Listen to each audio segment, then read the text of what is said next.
जय हिंद साथियों। मैं नंदन रावत, पूर्व सैनिक सोसाइटी एंड सहायता संगठन से बोल रहा हूँ, दिल्ली से।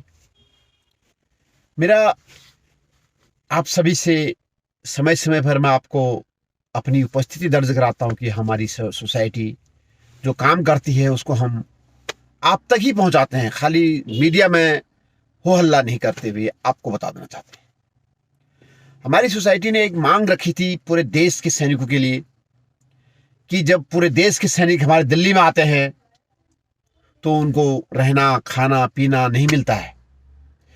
इतने देश, आज मॉडर्न युग है, इस देश में जिसने सैनिकों ने अपने जवानी बिताई हो उनको कोई सुविधा नहीं मिलती है। दिल्ली में अगर वो आते हैं, दिल्ली में बड़े हॉस्पिटल में कोई इलाज कराने के आते हैं तो उनके पास छोटे छोटे विश्राम घर हैं जिसमें लोग नहीं रहना चाहते और रहते भी नहीं है।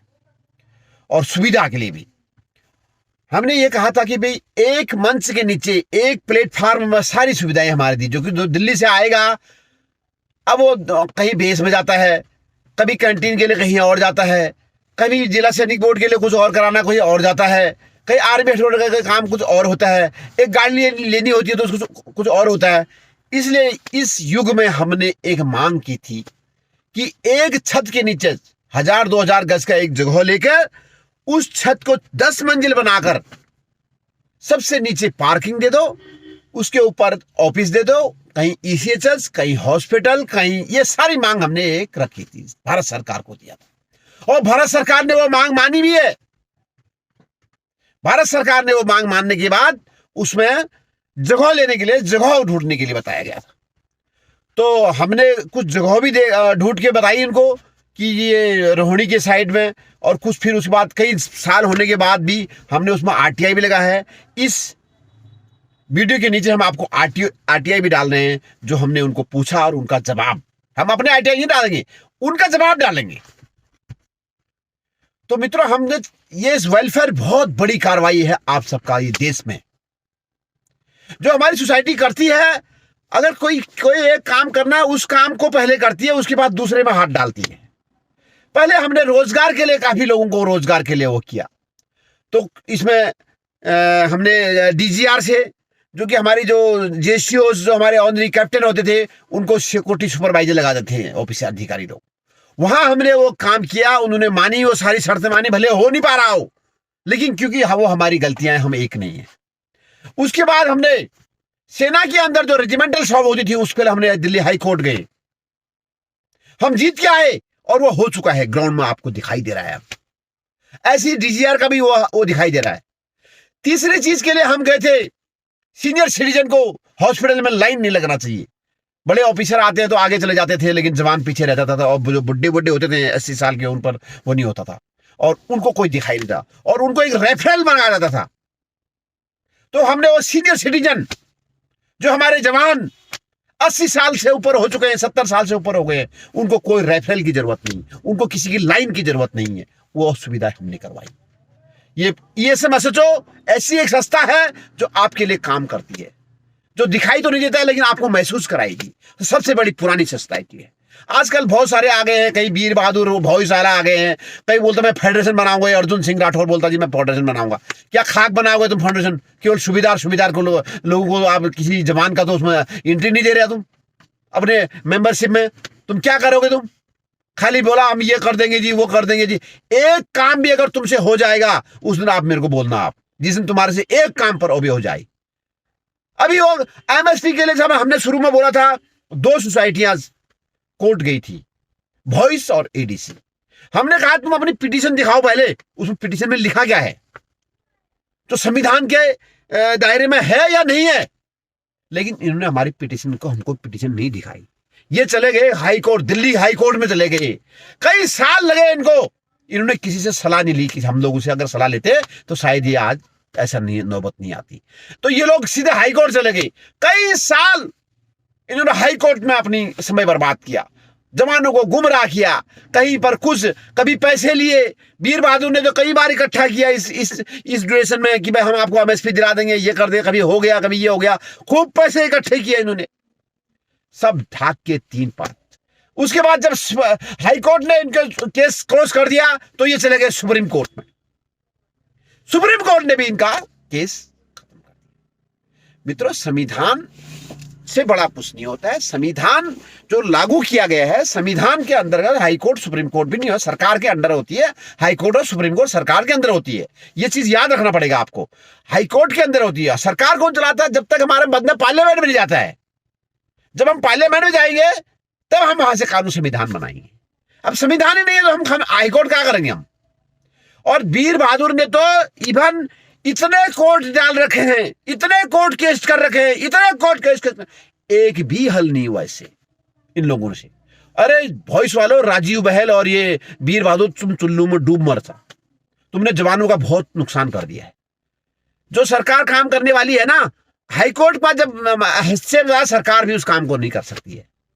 तुम्हें अकल आनी चाहिए। कितने साल हो गए हैं एक्समेन सोसाइटी एंड हेल्पलाइन ऑर्गेनाइजेशन ने कितने काम करके दिखा दिए। तुम अपने आप को वकील मानते हो, तुम तो देखो तो हमारी सोसाइटी में कोई वकील नहीं है, लेकिन काम हल करके दिखा दिया है। अभी हमने जो भारत निर्वाचन आयोग में हमने कहा हमको रिजर्वेशन दो ताकि हमारे बंदे भी पार्लियामेंट में मिले। जिस प्रकार से आप चुनाव लड़ने के लिए आप रिजर्व करते हो, महिला सीट कर देते हो, 80-80 सीट कर देते हो।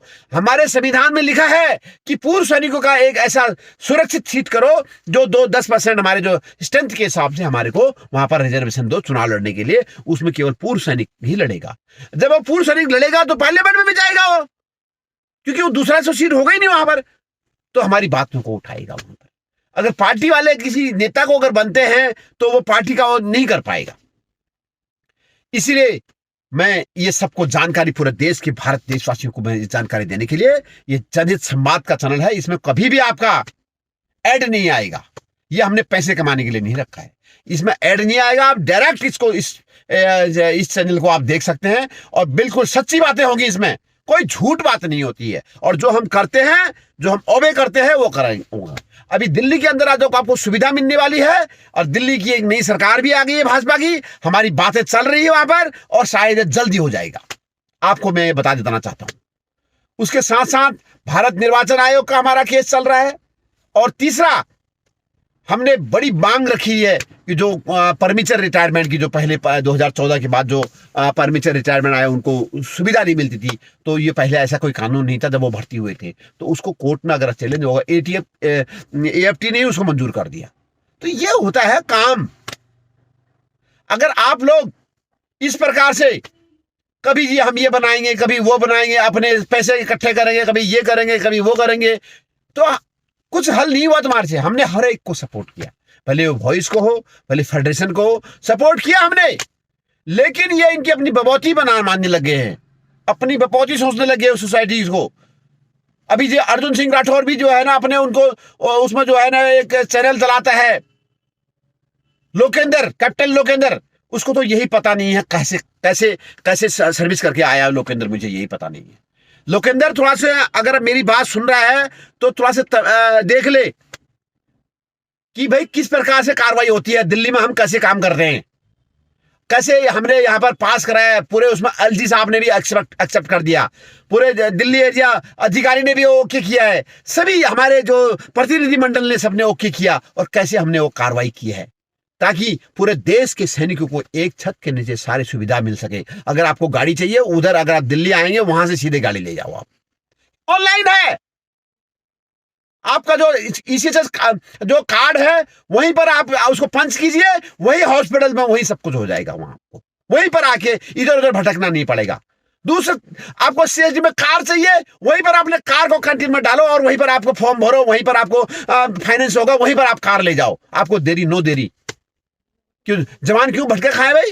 कभी वो कैंटीन में ज्यादा भटका खाता है, कभी वो फिर वहां भरता है फॉर्म, कभी वहां उधर मांगता है, फिर उसके बाद शोरूम में जाता है, वो सारा दुनिया भर के उसको फॉर्मेलिटी पूरी करनी पड़ती है। ये मॉडर्न युग है, इस युग में स्मार्ट है तो फौजियों के लिए भी स्मार्ट होना चाहिए। आज ऐसा है, ऐसा हो रहा है, हम कर रहे हैं उसको, हमारी सोसाइटी कर रही है और करके दिखाया है कई चीज। अगर कोई भी बंदा सवाल, कोई भी सोसाइटी अगर दम है किसी सोसाइटी में हमारे से सवाल पूछे, अगर हम कोई झूठ बोलते थे, कभी किसी से 1 रुपया दिया है तो पूछें आप हमारे से, हमने करके दिखाया है।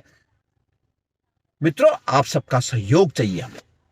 जिस प्रकार से कई सोसाइटी हमारे साथ आ गए हैं और कई लोग हमारे साथ आ रहे हैं, तो हम अपने साथ नहीं रख रहे हो। हम ये कह रहे हैं जहां आपको काम कर रहे हैं वहां करिए, लेकिन जो हम वो ये काम कर रहे हैं उसका समर्थन दीजिए। आप तो सभी लोगों ने हमें समर्थन दिया है। मैं आप लोग सबका धन्यवाद करता हूं, जिन लोगों ने भी हमें समर्थन दिया। भले वो वॉइस वालों ने भी हमें समर्थन दिया, जितेंद्र देव ने हमें समर्थन दिया, वो सभी ने हमें समर्थन दिया, और फेडरेशन वालों ने भी हमें समर्थन दिया है। और जो भी सोसाइटियां हैं, उत्तराखंड की लगा लो, आप एमपी वालों ने लगा लो, सभी ने हमें समर्थन दिया। सबका वालों ने भी हमें समर्थन दिया, क्योंकि हम भी उनके साथ गए हैं, क्योंकि वो जहां काम कर रहे हैं वहां काम करते रहे, लेकिन अच्छे कामों में हमारे को समर्थन मिल रहा है। आप सबका धन्यवाद। मैं इसी प्रकार से आपको ये सारी सूचना, जैसे ही ये पास हो जाएगा, अब ये लगभग दिल्ली द्वारका में ये कोशिश कर लिया है, आधा काम हमारा हो चुका है, ये जल्दी ही काम आपको होने वाला है। मैं आपको ये इसके नीचे अभी जो हमने वो डाली थी वो सब डाल रहा हूं, और आप देखिए उन चीजों को हमने काम किए हैं या नहीं किए, कितने कोर्टों के धक्के खाए हमने, किस प्रकार से हमने डीजीआर पे फंक्शनिंग पर सवाल उठाए, खड़ा किए। एक तरीका है हमारा एक सिस्टम है, सबसे पुरानी सिस्टम है, और सिस्टम के तहत हम काम करते हैं, नहीं कि इस प्रकार से जो ये लल्लू पल्लू सब है। कभी ये जाते हैं जंतर मंतर में, कभी एक सोसाइटी बोलती थी जंतर मंतर में ये है, इसने वो गलत काम किया, एक बोलता ये पैसा खा गया, एक उसके वहां फोटो लगा के जूता मार रहा है, ये लोकेंद्र को भी जूता मार रहा है। अरे शर्म करो यार, तुम लोग एक जूता मार रहा है, एक जूता खा रहा है, क्या है ये सारा जूता पीता है खाने वाला? तुम्हारे को अकल नहीं है? तुम्हारी पुरानी सोसाइटी को, और इन लोगों ने जो है ना, पता नहीं मुझे ये जो समझ में नहीं आ रहा है कि ये अब नया क्या करेंगे, इनकी उम्र क्या हो गई है? अर्जुन सिंह साहब, आपकी उम्र क्या हो गई है? अब क्या कर लोगे आप? 10-20 साल जिएंगे? अब आप सोसाइटी बना रहे हो, फिर बोलोगे कि हम इसको ये कर देंगे। आपको 1 साल तो इसको उसमें वो लगाने के लिए, परमिशन लेने के लिए मिलेगा। जो पहले से हैं उनको सपोर्ट नहीं कर सकते हो आप। बस वही बात होगी जो मैंने पहले एक वो डायलॉग मारा था कि हरियाणा में एक हरियाणी में औरत होती है ना, जो पेट में बच्चा उस पर भरोसा करती है, जो बाहर खेल रहा होता है उस पर भरोसा नहीं करती। वो हाल तुम्हारा है, और तुमने पैसे कमाने हैं, तुम कमाओ, हमने कभी मना नहीं किया, हमने आपको कमाने का मौका दिया है। हम चुप है कि हमारे काम को भी तुम आगे बढ़ा रहे हो, हमारे काम को भी तुम क्रेडिट ले रहे हो। तुम लोगों को शर्म है ही नहीं। तुम यूट्यूब में दुनिया भर के झूठ झाट दिखा के आगे वो कर लेते हो, गुमराह कर लेते हो। कभी ऑप्शनों के खिलाफ लड़ाते हो, कभी किसी को कुछ लड़ाते हो। तुमको तो तमीज है ही नहीं। और वो सब नहीं है, 2-4 है जो सोसाइटी बनाते हैं। अरे तुम्हारे बाप पहले सोसाइटी बना के छोड़ चुके हैं, जो बुजुर्ग लोग हैं उन्होंने सोसाइटी बना रखा है। तुम क्या बनाओगे अब? तुम इकट्ठे करोगे, खाली ऑनरी कैप्टनों को इकट्ठे करते हो तोड़ने के लिए, ऑनरी सुविधाओं को इकट्ठा करते हो उसको तोड़ने के लिए। तुमसे ये काम नहीं होने वाला है। आप थोड़ा सा गुमराह नहीं कीजिए, आप चुपचाप बैठ जाइए। आप पूर्व सैनिक सोसाइटी एंड हेल्पलाइन ऑर्गेनाइजेशन, ये सब सोचो के काम को देखिए, सारा काम आपके कदमों में हो रहा है। धन्यवाद। जय हिंद, जय भारत।